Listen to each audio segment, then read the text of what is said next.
téléspectateurs yi kon nag ngeen gis ci image yi kilifa gi xalifa bi sëriñ bi docteur bi Alaaji Thierno Moulé Sow nag di wàcc ni escalier yi pour fas yéene nag dem ci bés bu mag bi muy appelu 142e édition bu Maam Limaamu Laay alors tey nag mu vraiment def tout blanc ñu gis ko nag mu wàcc escalier yi nag sous les vigilants de la garde rapprochée alors war a jël nag ascenseur bi muy date bu historique tey le samedi 5 mars 2022 voilà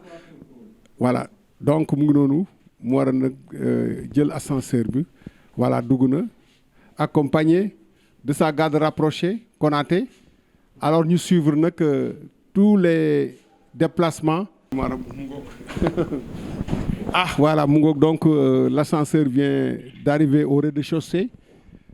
mu génn nag il fait son apparition habillé de blanc ah tey ni ko laayee ni taamoo ci lu weex mu tout blanc ko tey moom tout est blanc voilà sëriñ baa ngi noonu di wàcc le tapis rouge mu ngoog yére bu weex oto bu weex te moom dafa répondre vraiment à l'appel des Layènes donc mu ngi noonu du dugg ci biir oto bi pour dem nag ci cérémonie officielle bi nga xam ne nii ñu ngi koy xaar xaritam wóllëreem doomu ndeyam di ko xaar muy Ibou Seyni Laye nii la sëriñ bi def gannaaw bu mu ko yóbbu la nag ay teraanga ah gis nga ko de ak loolu ma gis noonu Konaté di ko jox loolu moom ñëpp xam nañ lu ci nekk mooy lam daan def rek kon nag gars yi ñu di fas yéene nag ànd ak sëriñ bi dem ci cérémonie ba voilà mu ngi noonu ci biir oto bi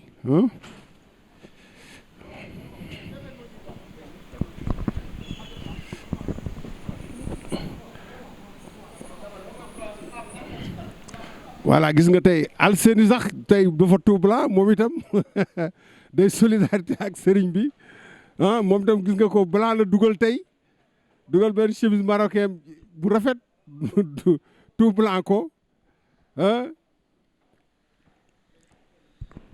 voilà donc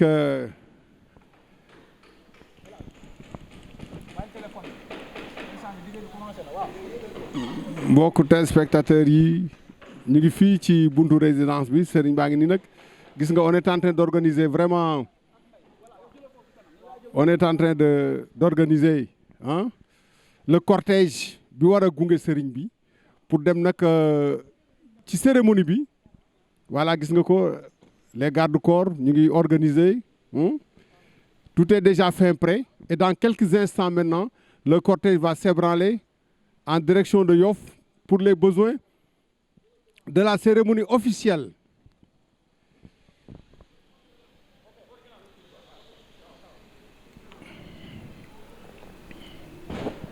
waa kii auto presse bi la TMS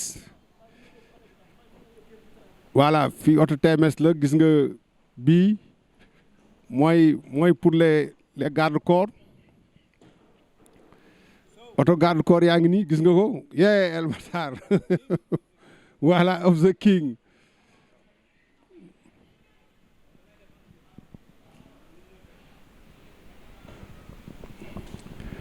donc ñu ngi organiser oto yi voilà donc le véhicule du marabout moom mooy topp ci auto TMS bi moom moo ciy topp après maintenant la sécurité daal di ciy topp. tradipraticiens yi ñëpp xam nga nu ñu war a def fi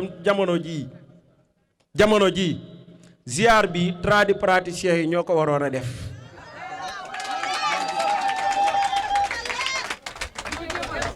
tradipraticiens yi ñoo waroon a dajaloo ñoom ñëpp bu na ñëwee nañu lànk bu ñu leen tegal chaise nañu lànk bu ñu leen lalal muket nañu tàmbalee di raam ca taliba ba fii bu na ñëwee Thierno Moulé Sow king toog fii kenn ku nekk raam jox ko loxo ni ko aslamtu nafsi jébbal naa la sama bopp nanu noppalu nañu noppalu yàlla li muy def na ko ba pare yàlla may na ko te dootu ko nangu wax naa li nga xam ne duñu ay sànq wax naa ni Thierno Moule yéen naa intervenir jinne yi xaw nañoo tas Sénégal xaw a tasaale Gambie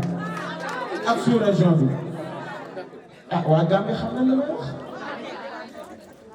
Thierno Moule yéex naa intervenir laa wax mais jamono yi la Joolaa bu nga Thierno Moule intervenir est-ce que la Joolaa dina am mais que këppoon la Joolaa fu mu mujjee moom xool ko ba mu ñëw woo ko moom Thierno Moule tàggal ko ba mu ñëw mu tuubloo ko par force te jinne dafa dëgër bopp de jinne gaaw ta tuub de jinne yàlla nee na yonent bi sarafna ilayka nafarun minal jinni wa in sarafna ilayka nafarun minal jinni qul uxiya ilaya anna stafa nafarun minal jinni qaalu inna sami'na qur'anan ajaban yahdi ila rushdi fa amana bihi wala nushrik bi rabbina ahadan yàlla dafa jël saar wu ñu saar sóoratul jinni saar boo xam ne yàlla jinne la ko tuddee jinne mu nekk ci alquran xam nga ni kon jinne garaaw la lu ñor yàlla ba yàlla tuddee ko saar ci alquran xam nga ni garaaw la jinne nooyu bopp de jinne dafa dëgër bopp bala nga ko tuubloo faaw nga jëf leen teg moom ba taxaw ci dënnam mu xam ni yow mii yaay dëkk moom du dara mu soog a nangu ak Thierno Moule ak ku mën tuubalal jinne ni jinne ju ma tuubal nangam la tudd mu jeex kenn fi tuubloo jinne yi raamal leen muy góor gu mag kii di Thierno Moule Sow moom rek ko def te xam-xamam bu yemoon ci affaire jinne ñu mën a wax mais ñi amul doom Thierno Moule leen di may doom ci kàttanu yàlla ñi nga xam ne dañoo tëju Thierno Moule leen di dimbali ñi seeni noon di xeex Thierno Moule leen di dimbali ñi ñàkk Thierno Moule leen di dimbali ku jaxasoo moom rek ba déwén yàlla teg la ca kaw kenn du ci man dara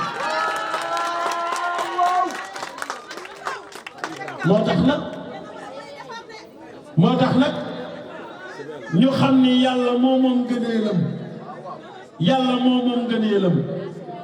yàlla tibb na ca ngëneelam lu bare bari jagleel ko Thierno Moule maa ngi nuyu waa TMS TV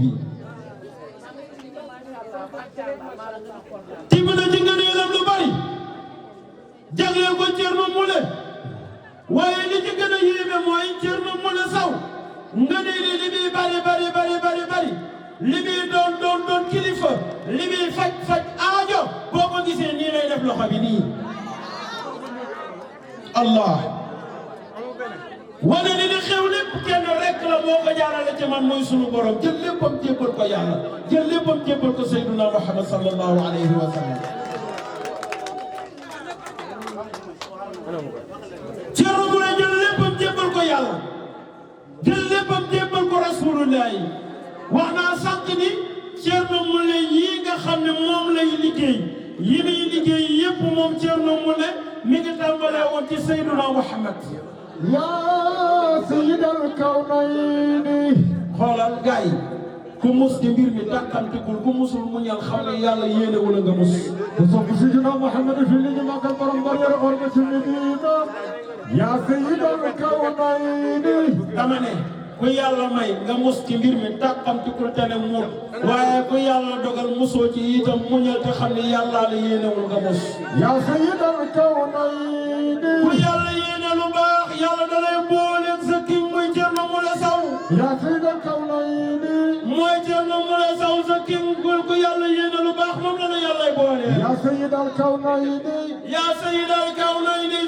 xaritu Thierno Moule soppe ba lay waaj a joobe ku sopp Seydina Muhammad yaa sayyidal kawnayni ana rasulillahi leen seen loxo ma joobe rasulillahi ci barki Thierno Moule Sow moo juddoo Makka tëdd Madinatul Munawwara moom rasulillahi bàyyi Fatou Zeynab Roqaya ko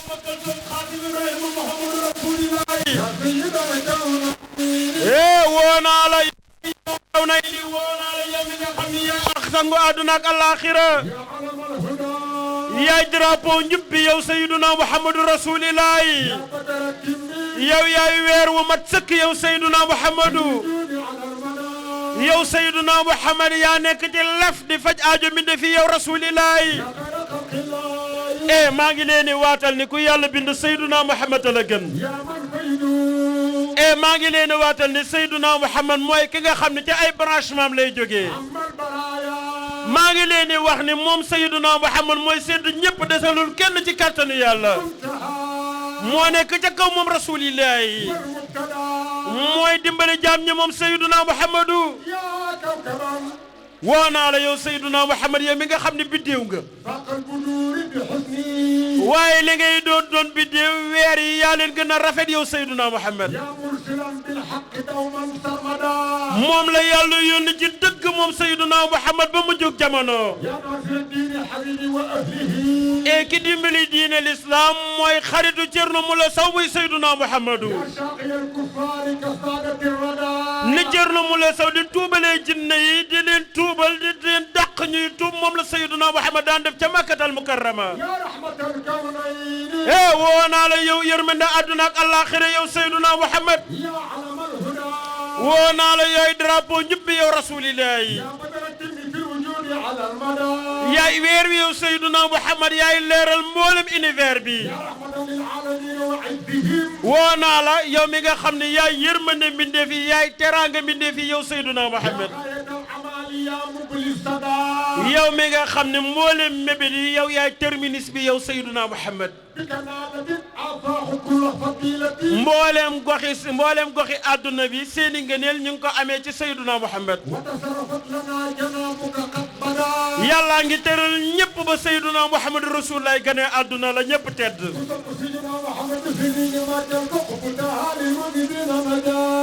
xoola Pape xam nga nu ma bëgg a def comme Cerno yàlla dafa dogal ni Sayyiduna Muhammad la bëgg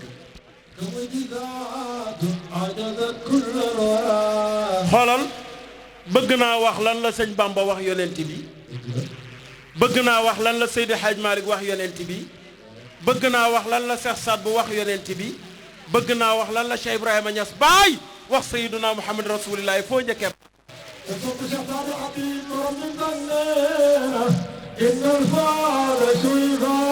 borom nim zaata gànnaar borom kaala ga gëllem ga Cheikh na Cheikh Saadu Labi wuldu Muhammad Fadal bu maami Taalib al Xayaara maami Alaaji Cheikh al Khalifa maami Cheikh Aya Aydara joobe Rasulillahi li tax gaynde mii di sa slogan hasard amul ni mu doonee buuru àll bi noonu nga doonee buuru sëriñ si te kenn mënu ci dara gis nga dama wax ni sëriñ si nanu noppalu wa anna al fadla bi yadillahi yuuti man yasha wallahu zul fadlil azim yàlla moom ngëneel di jox ku ko neex yàlla jël ngëneelam jox la ko mbiri jinne ñett ci musa réussir Sayyiduna Muhammad Cheikh Ahmad Bamba Cerno Moule Sow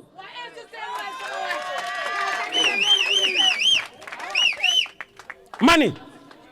mbiri jinne ñett ñooñu ñoo ci musa réussir laa wax Sayyiduna Muhammad mi nga bëgg ba yamale woo ko dara di wax say taalibe dee leen waxtaane rasulillahi ak kan Cheikh Ahmad Bamba mi jàkkaarloo ginne yi ni leen kafaaka rabbuka yakfiikum kafaakifatan kafaaka haamin kamimin kaana min malik kafaaka rabbuka ka fin kabirin fii li kawkabin kaana kii kawkabin fuluk takran karan ka fii kabadin ta kum shakikatukum luk-lukin fuluk ba sëñ Bamba demee ba tey jinni yaa ngi fii ñëw di def ay problème amuñu ku leen régler dama ni boo teeloon a intervenir ba talo Joola du suux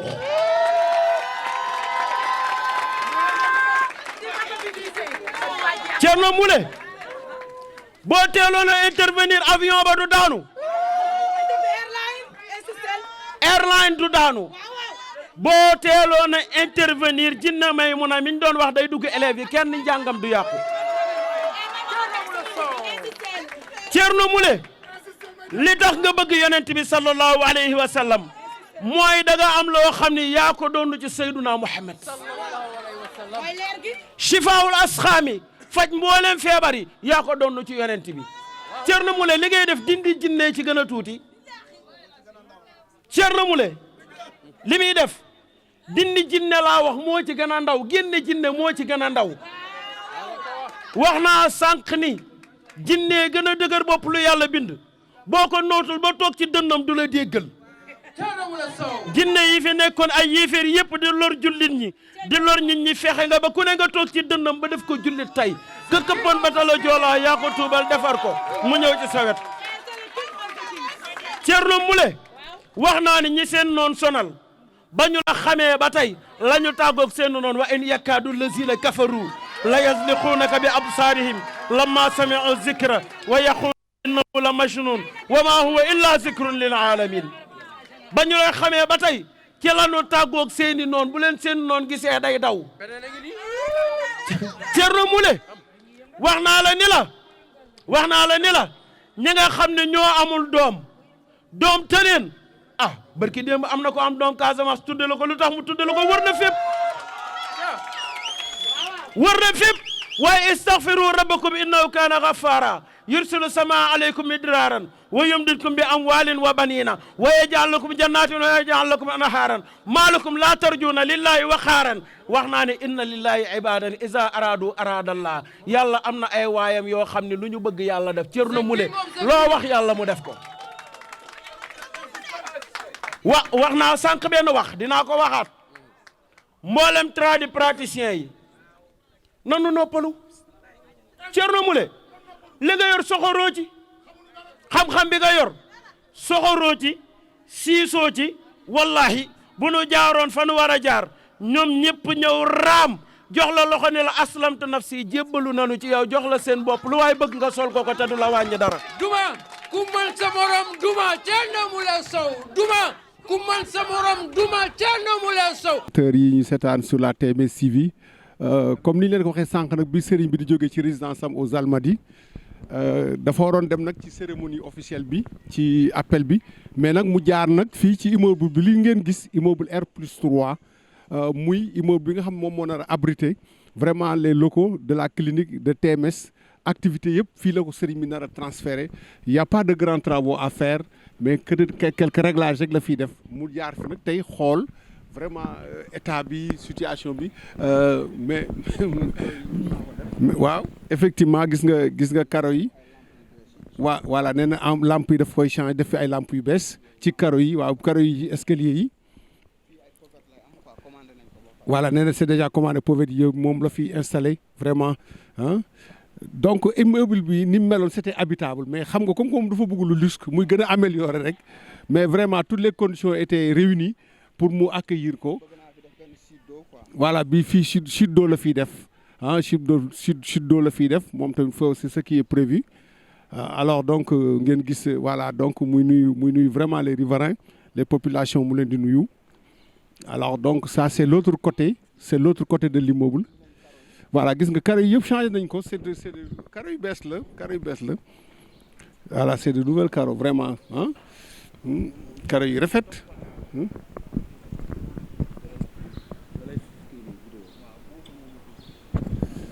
voilà donc gis ngeen ko ñu ngi ci la façade extérieure de l'immeuble voilà donc voilà carreaux yi moom moo ko ci changé voilà ak lampe yi gis nga fii donc escalier yëpp dañ ci def lumière day tàkk donc ñu ngi def test donc voilà mu ngo gis ngeen même escalier yi c'est doté de lumière dañ def lumière waaw tout a été changé vraiment ça c'est des lumières incorporées ci escalier yi très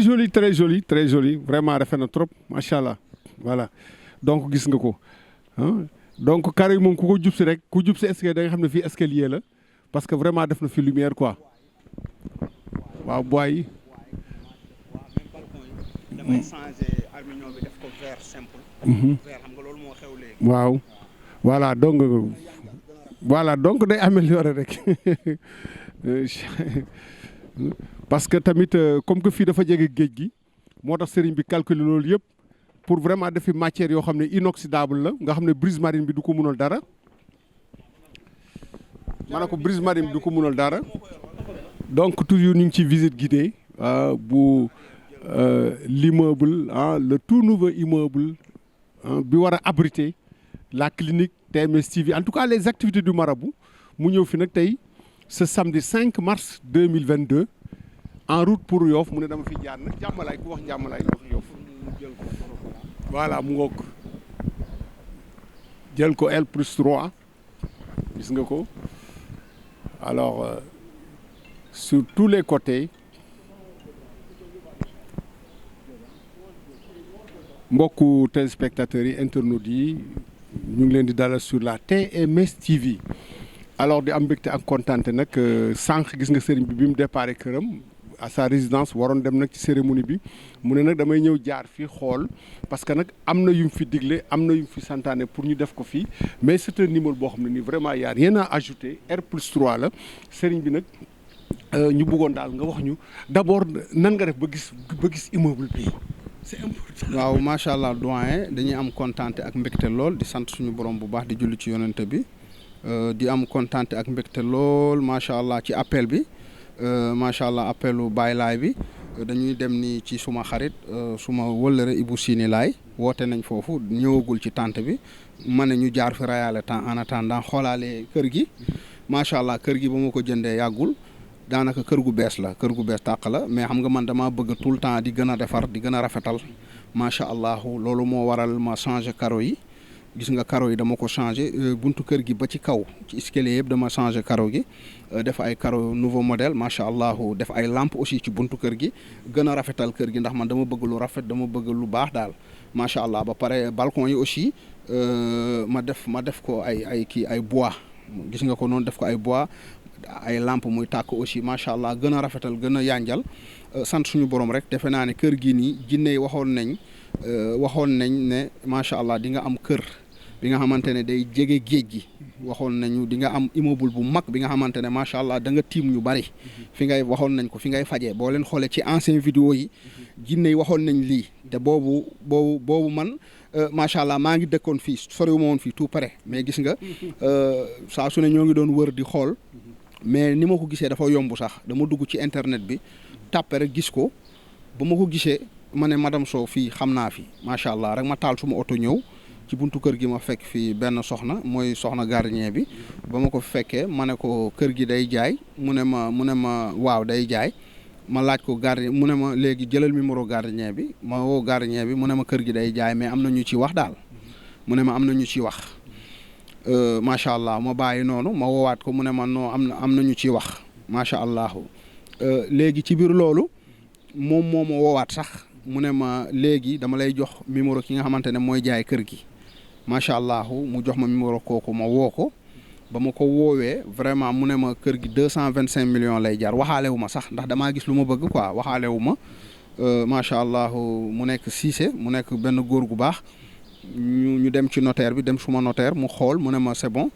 kër gi nag Gambien moo ko moom benn Gambien mais moom la jox pour mu jaay ko mu vendre bi ba ñu demee ci notaire bi ñu vérifier kayit yi xam ne baax na ma def chèque macha allah ba ma defee chèque ak frais yëpp mu nekk 244 millions ak lu teg ci laa daal di jënd kër gi mais jinne yi waxoon nañ ne dinaa am kër gi defe naa ne loolu am na sax ñoom Ousmane Sam Samarouchi nee na am na benn vidéo bu mu seetaan jinne yi waxoon nañ loolu macha allah sant suñu borom rek nag. ndax nag am tamit kër gi nga xamante ne da ngay mën a fajoo da ngay mën a faj nit ñi am sa clinique bopp nit ñi bëgg yéene woon nañ ma ko bëggoon nañ ma am ko mais xëy na yàlla jamono ji la ko dogal daal macha allah ñoo ngi sant suñu borom bu baax kër gi kër gu baax la milieu bu mu nekk milieu bu baax la ci biir loolu fii am naa fi presque ñaari terrain yi nga xamante ne ñoo jàkkaarlu géej gi benn terrain bi laa bëggoon tabax clinique mais yàlla dogalu ko boobu kayit yi dafa retard génn mais yàlla def na kayit yi génn na aussi sant suñu borom rek L+3 la 7 appartement la ci suuf am na ay magasin pressing gis nga ko noonu man maa bëgg a yeesalaat rek gën a rafetal mbir yi rek loolu waaw loolu man maa bëgg mu gën a moderne rek mu gën a rafet daal. mais sëriñ bi bu ñu gisee ne Cambérène da nga jàkkaarloog géej gi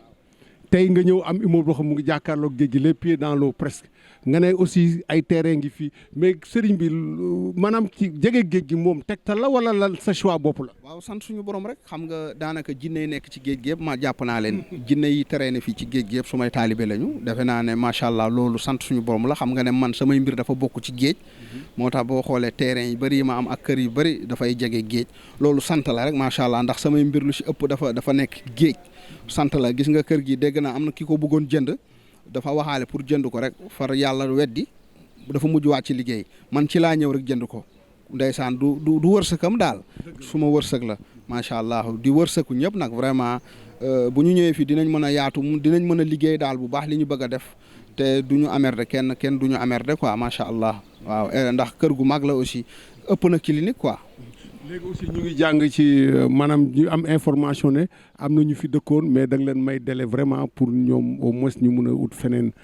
ci yërmande daal nga jëlee boobu décision. waaw macha allah aussi ay dëkkandoo yu baax yi nga xamante ne ñoo ngi fii ñu baax lañu vraiment ñëw nañ di def suñu travaux vraiment ñoo ngi ñuy may ñoom it maa ngi leen di nuyu di leen ñaanal jàmm bu baax a baax parce que dama bëgg après gën ko yokkaat mu gën a jëm ca kaw a kaw macha allah loolu moo waral ñu may leen délai parce que yi ñu bëgg a travailler yëpp du ñu ko mën a liggéey quoi ñoom it ñu baax lañu vraiment saa yu ñu ñëwee di bëgg a liggéey vraiment ñoo ngi leen di déranger di leen sonal mais moo tax saa yu ma ñëwee fii rek dama leen di jéggalu ma ne leen maa ngi jéggalu bu baax a baax ci dérangement bi ak yooyu ay nit ñu baax lañu vraiment macha allah ba ñu xamee ne maa ko jënd aussi dañ cee kontaan bu baax a baax ñoom it maa ngi leen di nuyu di leen ñaanal jàmm macha allah dama bëgg bu ñëpp génne ma mën a gën a yaatal kër gi gën ko def mu gën a kawe daal macha allah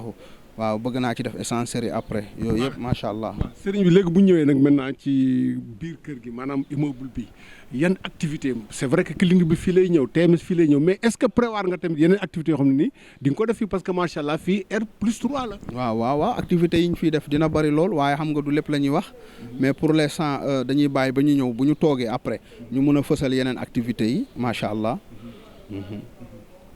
macha allah gis nga maa ngi ni ànd ak suma sécurité yi macha allah chef de sécurité garde rapproché champion Konaté macha allah lieutenant Diop aussi defe naa ne ñoom ñaar ñoo gérer sécurité yi ñoom Amadou ñoo ngi fi Amadou garde rapproché ñoom Serigne Liteur macha allah ñoom Ndoye ñoo ngi fi ñoom Baye Fall macha allah ñoom Matar ñoo ngi fi aussi ñoom ñëpp ay garde rapproché lañu macha allah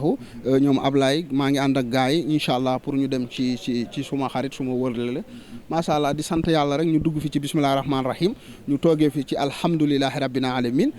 macha allah mu yàlla defal ñu jàmm ak xéewal ak tawféex képp ku fi ñëw yàlla faj sa aajo macha allah xam naa après nañ fi wàccee ay kaamil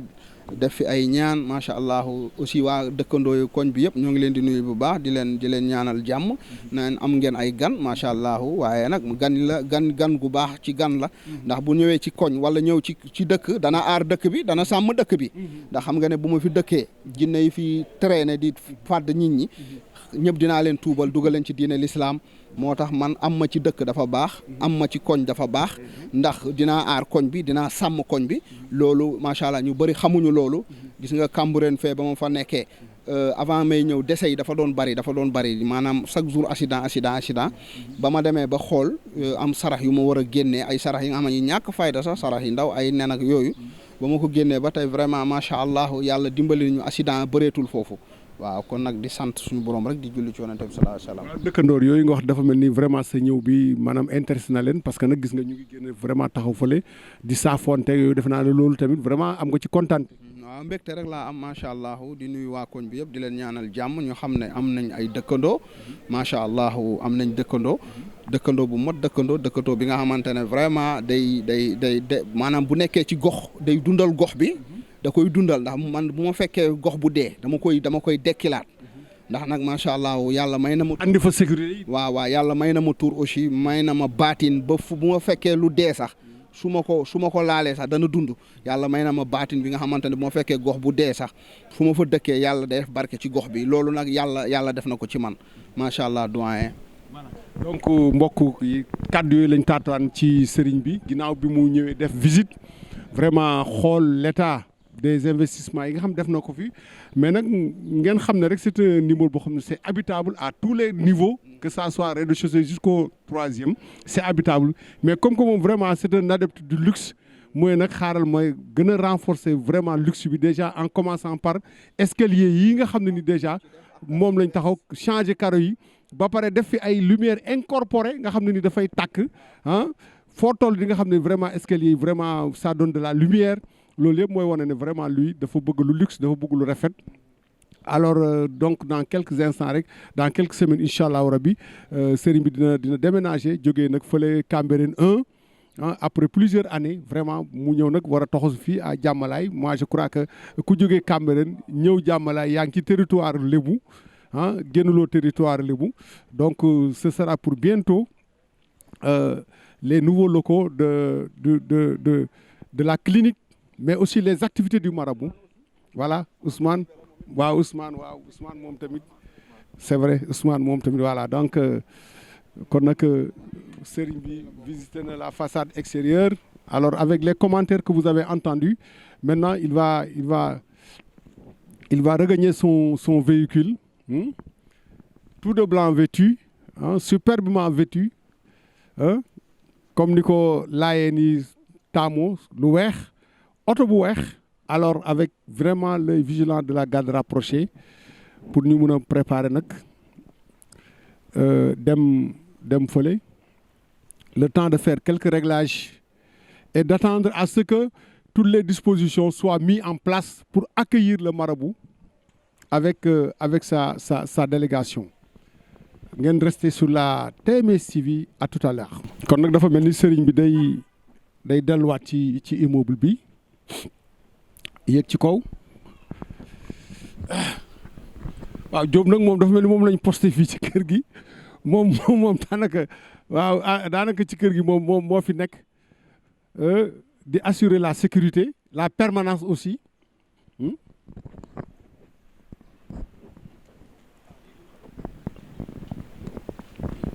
kenn du ko présenté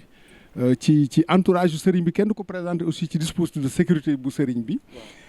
daanaka dafa mel ni sax moom lañ détaché fii ci immeuble bi moom moo fi nekk boobu ba léegi mun nga ñu wax rek sëriñ bi déjà aménagement ak travaux yi muy def fii te yow nga di ko superviser.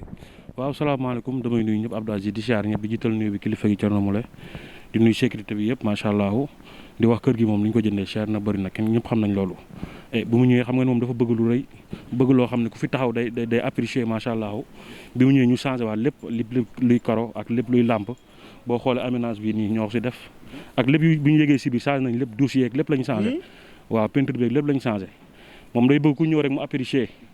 macha allah moom dafa mel li fi nekkoon ci biir sax de moom vraiment macha allah. waaw Abdou Aziz boo xoolee kër gi xam ne kër gu mag la fondation bi yàggul mais comme li ma la wax rek kilifa gi moo bëgg lu rëy macha allah bëgg loo xam ne day extraordinaire ku fi ñëw daal di apprécier boo xoolee plafond bi dañ changé kaw geeg lépp fii kër gi amul lépp lu ñu bàyyi lépp la ñu rocci waat daal di teg na la teg indi leen lu bees macha allah bu ko defee dañuy dugg si biir rek ñu gën leen mën affaire yi ngeen gën a def visite bi macha allah. voilà kon nag visite des lieux.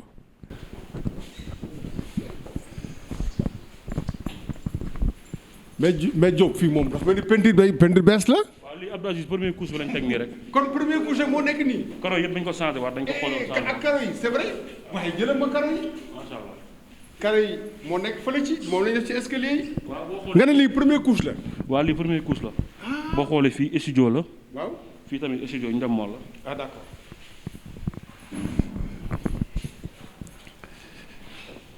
kon nag. fii tamit studio la. waaw. fii pressing la. pressing moo fi nekk. waaw fii garage la. ah d'accord fii garage la. waaw macha allah. ah d'accord kon nag garage baa ngi nii gis nga ko ah. ah d'accord fii garage la. waaw. dëgg la dëgg la. ah d'accord surpresseur bi quoi pour alimenter ci immeuble bi yëpp. ah d'accord donc fi mooy garage bi boo do sëriñ mi rek daal di dugg ah mu daal di jaar nii dem. kon nag gis ngeen garage bi ñu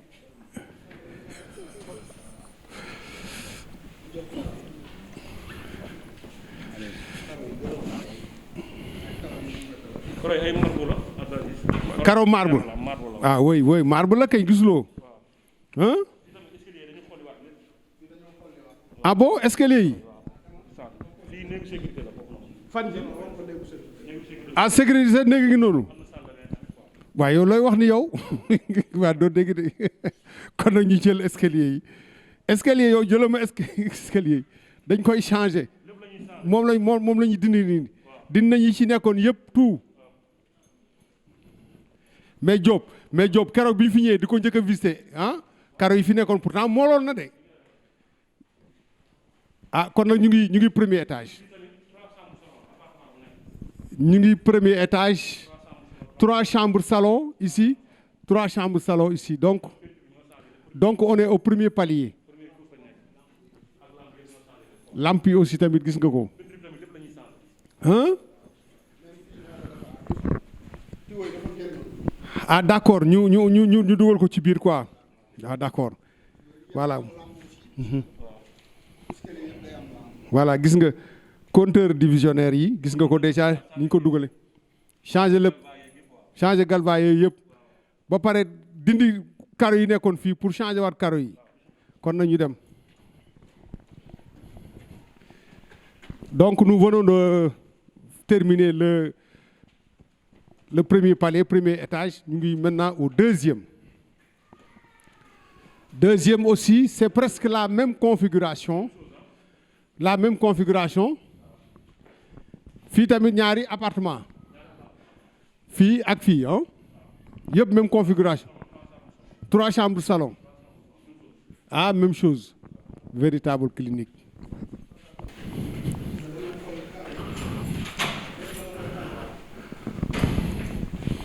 on est au 3e waaw ñu ngi au 3e ñëwal ma ne ko ñu ngi au 3e appartement yi même configuration la fi mooy parent appartement bi moo ëpp fii quoi. waaw fii moo ëpp quoi maanaam déjà lépp moo fii moo jël lu bëri quoi. waaw mais yow jëlee ma lampe bi yow. waaw yow lii lan la ah waaw. voilà dégg ngeen ko dégg nga sëriñ bi. c'est une lampe qui coûte 60 000 francs. am na ñu jàpp 60 000 francs de salaire la moom la sëriñ bi voilà donc gis ngeen ko vraiment voilà tout est clair.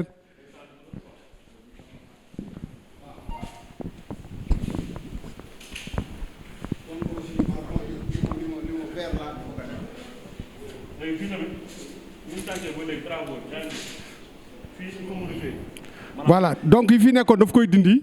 nee na bois rouge la koy def vert la koy def vert en vert armignon mais vert la koy def en vert waaw vert de moom moo nekk à la mode ba pare vert géej gi du ko mënal dara aussi ak lampe yeeg yooyu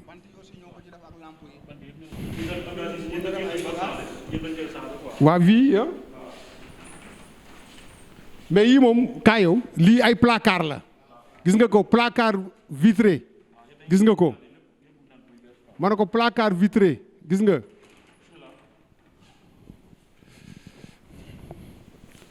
mais sëñ bi fii moom jarul sax ay taal ay vandaat fii dafa féex ma ne ko dafa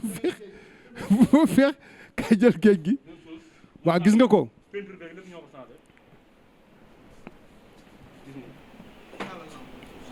man maa def plafond bi. plafond bois maa ko def. man maa ci xam nga rek dama maanaam moo xew léegi. ma def plafond bois. bois yi rek presque boo xoolee 3 millions laa jëndee bois yi matériels yi. waaw te demaat ngeen. waaw boo xoolee d' abord li ma financé fii rek. jege na 30 millions d' abord. waaw macha allah dama bëgg mu gën a yaan gisoo li fi nekkoon armignon la woon amul benn problème. dëgg la man maa ko dagg bëgg a def lu xew ci jamono. mooy verre yi. muy def verre yi quoi. waaw géej gaa ngi nii kañ géej gaa ngi nii. géej gaa ngi noonu. voilà même chose vraiment. fii moom waxuma dara sax mais air pur ngay am et puis aération bi sëriñ bi vraiment on respire de l'air pur. fii dañ koy defaraat quoi mais kër gi bi ñu ñëwee fekk nañ macha allah mu mel nu mu war a mel. waaw mais dañ koy gën a defaraat. maanaam kër gi bi ñu ñëwee. fekk nañ mu mel nu mu war a mel. ko doon kër gu bees. mais sëriñ bi comme li ma la wax rek day bëgg affaire yi daal mooy loolu daal gën a yaaññi daal waaw. waaw géej gaa ngi nii de ma ne ko géej gaa ngi nii de waaw. Et puis vraiment fi boo xoolee quartier résidentiel la c'est très calme vraiment c'est très calme. Une vue sur la mer. même chose. macha allah waaw bëgg lu rafet ak lu baax. lamp yi moom vraiment ah. très joli très joli.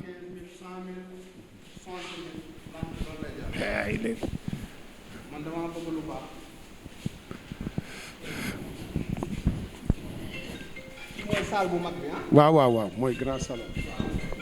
foofu mooy grand salon. ñëwal fii toilette la dañuy changer pièces yëpp siège yeeg lépp tout lañu changer waat lépp la ñuy changer comprendre nga maanaam siège yeeg gis nga. lépp la ñuy changer siège yeeg jëlal ak lavabo beeg yëpp ak lavabo beeg sens beeg lépp lay changer lépp lay changer. jënd naa ko. waaw moom laa wax. kon nag mu ngoog.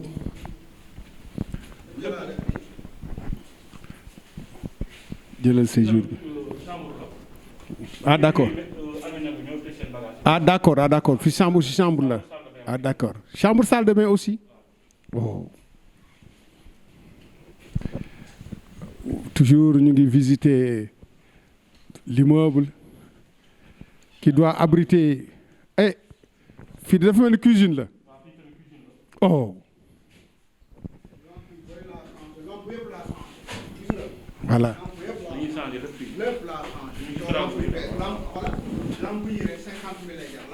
waaw gis nga lampe waañ 50 000 francs moom fii laa ko gisee moom vraiment xoolal placard yi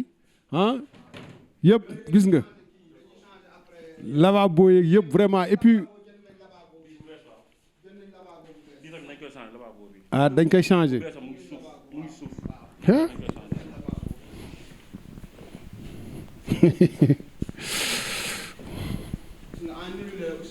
waaw.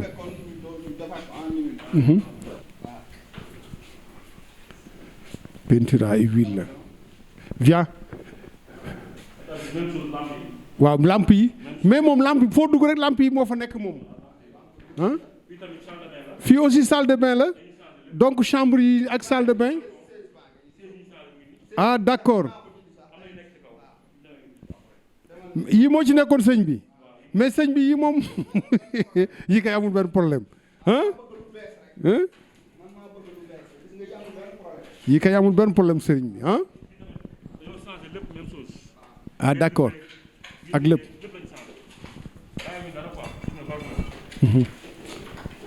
et puis boo xoolee chambre yëpp am na balcon. ah mais c'est bien c'est bien. Voilà toujours état des lieux visite.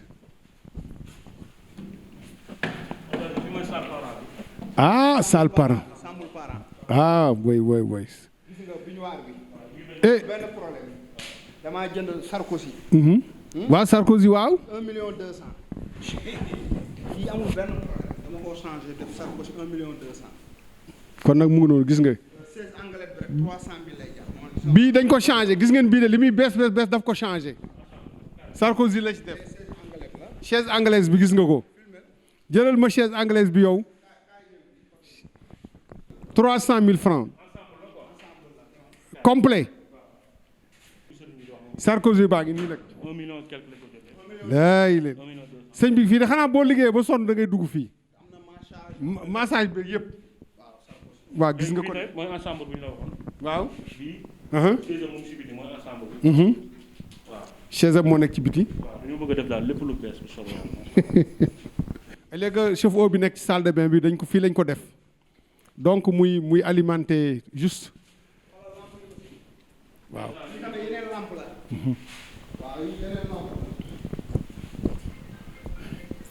Et puis vraiment vous voyez aussi des portes et des fenêtres hein, pour avoir de l'air pur. C'est vrai que sëriñ bi moom bëggul lu tàng mais xam naa ne fii moom géej gaa ngi nii kañ moom foo tourné gis géej gi foo tourné rek macha allah gis géej gi ma ne ko sëriñ bi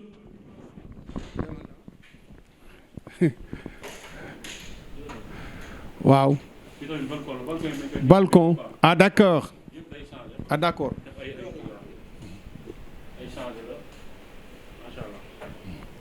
waaw mais sëriñ bi yow mi nga xam ne nii de vraiment moom lu sedd rek nga bëgg fii de moom xanaa moom doo wax ne fii dafa tàng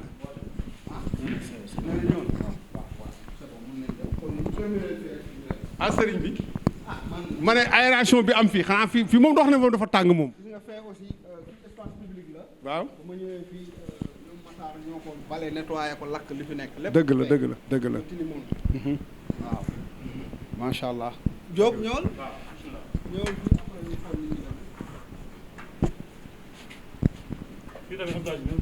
waaw waaye balcon la kañ balcon la koy partout waaw arminion bi fi nekk dëgg la léegi tamit ñi koy def fay nañ xaalis bu bëri pour mu def mais sëñ bi yow mais sëñ bi li nga def ci kër gi buñ ko calculer jënd na kër de kon nag mu ngoog ma ne ko kon nag mu ngoog mais Diop fi dafa mel ne am na terrasse tamit de dara waaye kay lu dul signé la wax acca kon nag ñu ngi dem maintenant waaw ñu ngi dem ci kaw nag ci balcon bi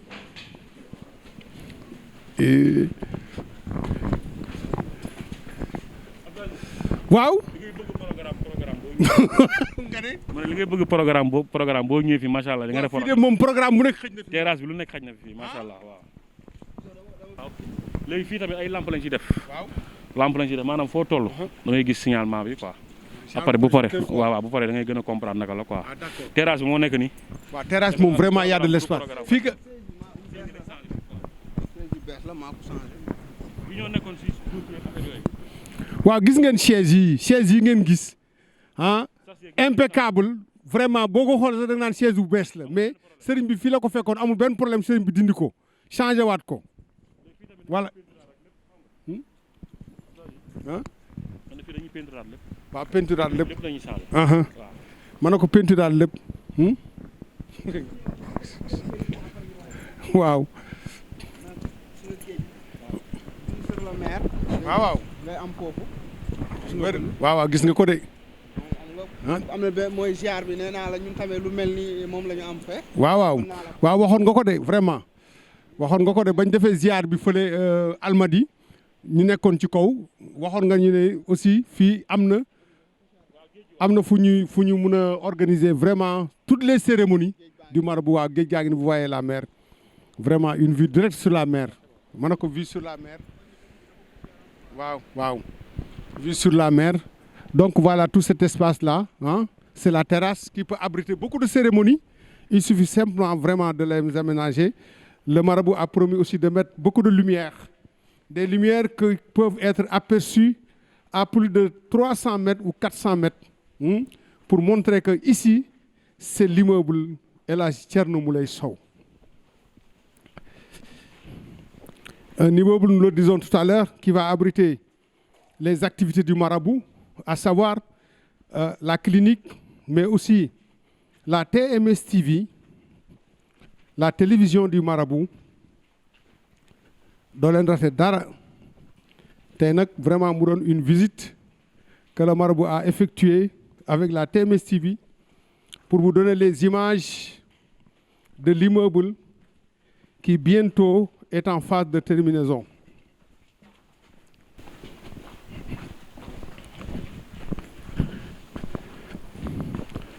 Voilà mu ngoog ani aca waaw kon nag Diop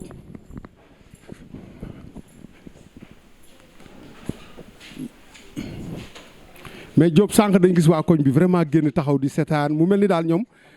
waaw sëriñ bi événement maanaam ñëw sëriñ bi fii événement lañ ko def ñoom vraiment ñu kontaan ci trop vraiment incha allah war bi waaw bu dalee xam nga na ñëw nuyu si leen vraiment parce que nag xam nga ku mel ni moom ku sañoon mu dëkk sa koñ. parce que d'abord dina ko aar léegi wax na ko confirmer ko la sécurité dara du manqué bu soobee yàlla vraiment voilà donc mesdames et messieurs visite yi nga xam ne ni moom la sëriñ bi defoon donc sëriñ baa ngi nii nag di waaj a dem nag fële ci cérémonie bi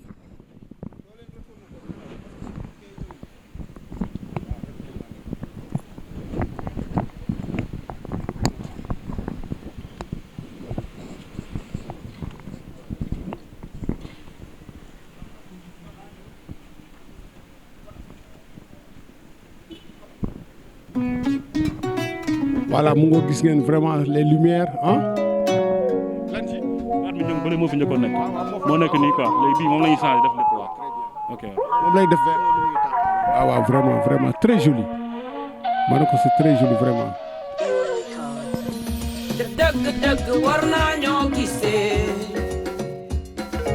kone Sénégal war naa ñoo gisee te dëgg war naa ñoo gisee kone Sénégal war naa ñoo gisee doomu ndey am nañ seen yóbbante nanu gisee Cheikh Khalif général Thierno Moule Sow Soundiata Keita le roi des Djinné aye léegi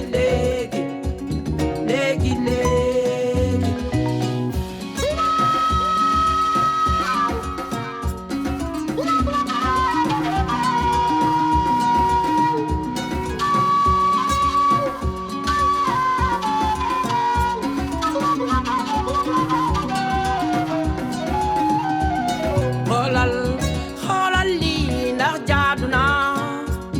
xoolal lii ndax jaadu na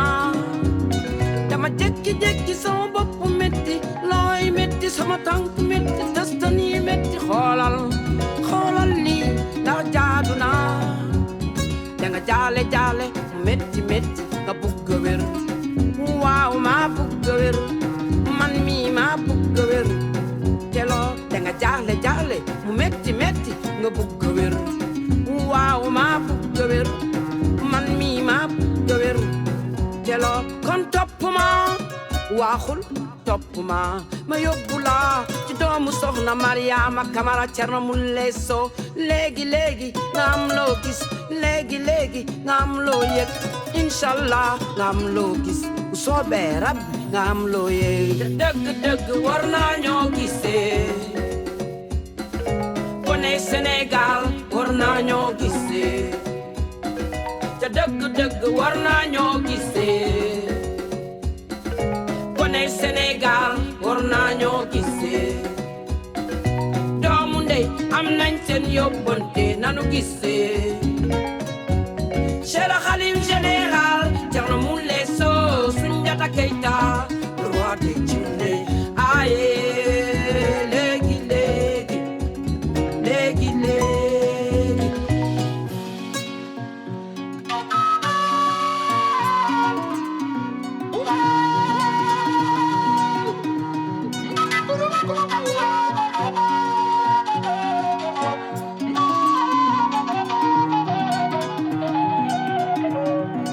eskay wér naa yaa ngi may seen wér naa Allahu akbar wér naa yaa ngi may seen wér naa Allahu akbar wér naa yaa ngi may seen wér naa eskay wér naa ana renti kam mi selli ana renti kam mi selli ana renti kam mi selli Allahu akbar wér naa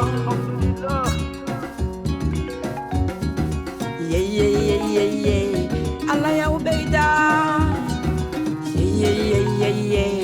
Allah yow beyda Allah yow beyda consulte-moi voyons je suis guéri consulte-moi voyons je suis guéri dëgg war naa ñoo gisee kone Sénégal war naa ñoo gisee dëgg war naa ñoo gisee koney Sénégal war naa ñoo gisee doomu ndey am nañ seen yóbbante nanu gisee